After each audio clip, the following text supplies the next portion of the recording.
안녕하십니까. 천안유배프 오유한 목사입니다. 오늘 말씀 통해서 우리가 하나님의 자녀로서 우리 자신을 깨닫고 하나님의 자녀로서의 그 특권을 누리며 또 책임도 잘 감당할 수 있기를 기도합니다. 혹시 여러분들 이스라엘 그 야곱이 몇 명의 아들을 낳았는가 알아요? 아들이 몇 명인가 알아요? 12명? 틀렸습니다. 물론 12명 아들을 낳았지만 실제 야곱의 아들은 13명이었습니다.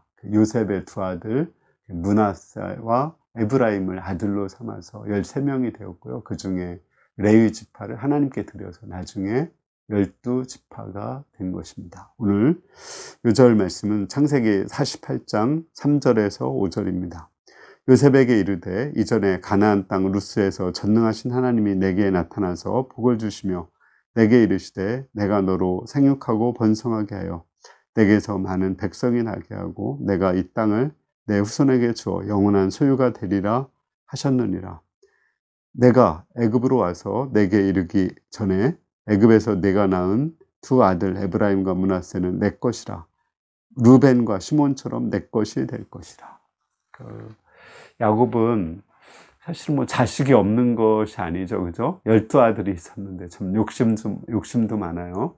요셉의 두 아들, 에브라임과 므낫세를 내 아들이다. 이렇게 손자를 한 학년을 높여서 아들로 삼습니다. 그래서 양자가 되는 거거든요. 이것을 저는 양자의 원리다. 이렇게 말을 했습니다. 이게 양자라는 것은 자격이 없는 사람을 아들로 삼는 것, 그것이 양자죠.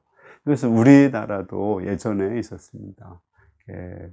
아들이 없을 때 그 친척이나 친지들 가운데서 아들 많은 집 하나를 데리고 와서 호적에 아들로 올리게 돼요. 그리고 이제 그 아들이 부모의 모든 재산도 상속하고 제사도 지내고 아들로서의 역할을 합니다. 실제 우리 할아버지가 양자로 왔거든요. 그 증조 할아버지가 아들이 없었어요. 그래서 그 사촌으로 있었던 그 할아버지를 우리 할아버지로 이제 데리고 와서 양자를 삼았습니다. 그래서 그 할아버지가 또 우리 아버지를 낳았고, 그 아버지가 또 5 아들을 낳고, 거기서 제가 태어난 것입니다.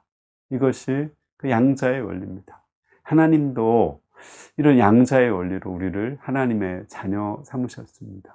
원래 인간은 하나님의 형상으로 지어진 하나님의 자녀거든요. 그러나 인간이 불순종한 후에 인간의 마음속에 사단의 형상이 들어왔습니다. 그래서 하나님과 대화도 되지 않고 하나님의 거룩한 성품을 잃어버렸습니다. 그러나 예수님이 우리 죄를 위해 죽으시고 부활하셔서 그리스도가 되셨기 때문에 예수님을 영접하는 자에게는 하나님의 자녀가 되는 특권을 주셨습니다. 양자의 영, 성령을 우리에게 주셔서 우리를 하나님의 자녀 삼아 주셨습니다. 우리가 하나님의 자녀가 되면 가장 큰 특권이 뭘까요? 예수님은 그런 기도를 했어요. 내 것이 다 아버지 것이고 아버지 것이 다 내 것이다, 이런 기도를 했는데, 자녀의 가장 큰 특권은 아버지의 것이 다 내 것이 되는 거예요. 내 것이 다 또 아버지 것이 되는 거죠. 예를 들어서 어린아이들이 친구들한테 우리 집에 가자 이렇게 할 때 우리 아버지 집에 가자 이렇게 하지 않고 우리 집에 가자고 그러죠. 아버지께 다 내 것이니까 우리 집에 가자고 말을 하는 것입니다. 우리 혹시 배너라는 영화 혹시 아시나요? 그 배너가 이제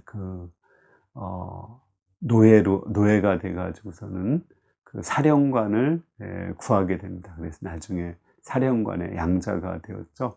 양자가 되어서 그 사령관의 아들로서의 모든 특권을 회복하게 됩니다. 마찬가지로 하나님이 우리를 하나님의 자녀 삼아 주셔서 하나님과 대화가 통하는 사람, 하나님의 거룩한 성품을 가진 사람, 또 하나님 나라를 상속받는 사람, 또 하나님께 마음껏 기도할 수 있는 사람, 하나님의 보호와 사랑을 받을 수 있는 하나님의 자녀가 되게 하셨습니다. 얼마나 큰 은혜입니까? 우리가 하나님의 자녀로서